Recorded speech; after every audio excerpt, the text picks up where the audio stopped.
Assalamualaikum warahmatullahi wabarakatuh. Perkenalkan, nama saya Deitra Livia Kaisar Konisa.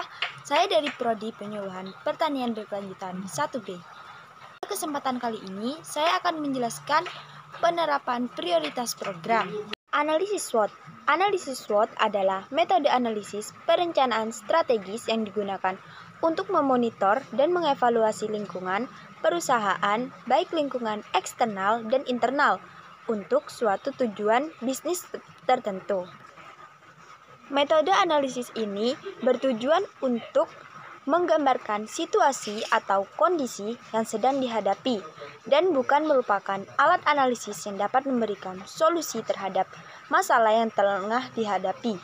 Analisis ini bermanfaat untuk mengetahui suatu permasalahan dari 4 sisi yang berbeda, yaitu kekuatan, kelemahan, peluang, dan ancaman yang dimiliki oleh sebuah perusahaan. Analisis SWOT juga berperan sebagai instrumen yang bermanfaat dalam aktivitas analisis strategis. Perencanaan pembangunan infrastruktur dalam konvensi yang dilaksanakan di Yunani pada tahun 2011 dan selanjutnya dituangkan dalam buku Integrate Infrastructure The Planning 5 South East Europa Energy Dialogue tulis 2 sampai Jun 2011 disepakati bahwa dasar-dasar pertimbangan perencanaan pembangunan infrastruktur adalah banyaknya jumlah komponen dalam perencanaan dan desain infrastruktur yang saling terkait, saling memberi dampak dari satu infrastruktur kepada infrastruktur lainnya.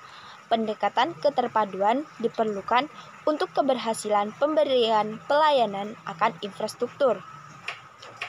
Oleh karena itu, sangat disayangkan jika pembangunan yang dilaksanakan tanpa mengacu pada perencanaan infrastruktur bidang PUPR yang tidak menggunakan pendekatan terpadu.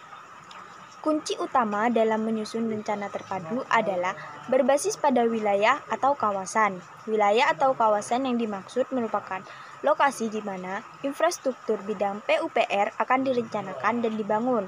Kunci lainnya adalah aktivitas ekonomi yang perlu dukungan infrastruktur bidang PUPR. Kriteria keterpaduan rencana terpadu pembangunan infrastruktur bidang PUPR menjadi pertimbangan yang tidak dapat diabaikan, yaitu fungsi lokasi, besaran atau volume pekerja, waktu, dan besaran dana atau anggaran. Gambar di samping menunjukkan bagaimana sektor dan subsektor bidang pekerjaan umum dan perumahan rakyat terpadu dalam kontak berwarna putih direncanakan secara terpadu dengan dikoordinasikan oleh Badan Pengembangan Infrastruktur Wilayah atau BPIW pada suatu kawasan atau wilayah yang memiliki tema seperti yang digambarkan dalam lingkaran berwarna. Tema kawasan pada gambar dapat dicontohkan sebagai kawasan dengan tema metropolitan sebanyak 12 kawasan atau kawasan pedesaan sebanyak 40 kawasan.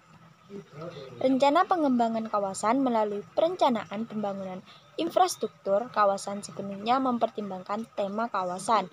Sebagai kawasan perkotaan, maka infrastruktur yang direncanakan tentu akan menggunakan standar kawasan perkotaan. Air minum misalnya, menggunakan standar 150 liter per orang per hari. Oleh karena itu, dalam perencanaan kawasan perkotaan diperlukan jumlah penduduk secara keseluruhan termasuk proyeksi jumlah penduduk pada akhir tahun, perencanaan 20 tahun ke depan.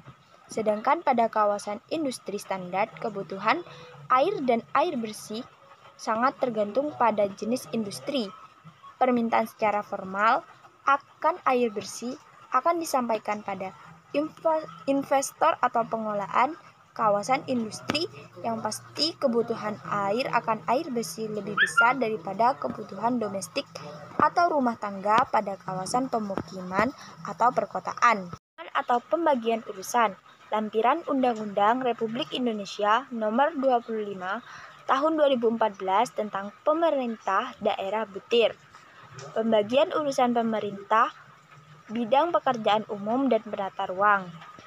Di antaranya, yang pertama, sumber daya air atau SDA, yang kedua air minum, yang ketiga persampahan, yang keempat air limbah, yang kelima drainase pemerintah, yang keenam pemukiman, yang ketujuh pembangunan gedung, yang kedelapan penataan pembangunan dan lingkungannya, yang kesembilan jalan, yang ke-10 adalah jasa konstruksi, dan yang ke-11 readiness kriteria, analisis kuantitatif strategis planning matrix atau KSPM. KSPM merupakan alat analisis yang digunakan untuk memutuskan strategi yang akan digunakan berdasarkan dari kemenarikannya, alternatif-alternatif yang ada. Menurut David 2006, adapun langkah-langkah pengembangan KSPM ialah sebagai berikut. Langkah pertama, membuat daftar peluang atau ancaman eksternal dan kekuatan kelemahan internal kunci perusahaan pada kolom kiri dalam KSPM. Informasi ini harus diambil secara langsung dari matriks EFE dan IFE. Minimum 10 faktor keberhasilan kunci eksternal dan 10 faktor keberhasilan kunci internal dimasukkan dalam KSPM. Langkah kedua, berikan bobot untuk masing-masing faktor internal dan eksternal. Bobot ini identik dengan yang ada pada matriks EFE dan IFE. Bobot disajikan dalam kolom persis di samping kanan faktor keberhasilan kunci eksternal dan internal.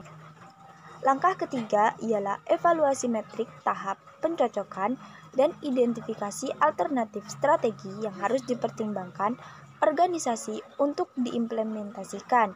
Catat strategi-strategi ini pada baris atas dari KSPM. Kelompokkan strategi ke dalam set yang independen jika memungkinkan. Langkah keempat yaitu tentukan nilai daya tarik.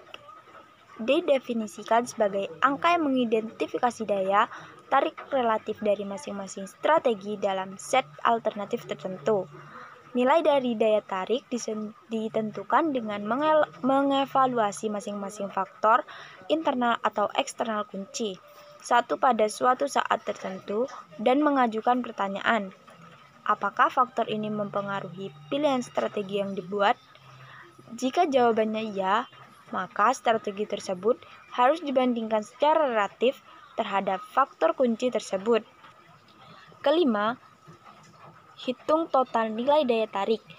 Total nilai daya tarik didefinisikan sebagai produk dari penggalian bobot dengan nilai daya tarik.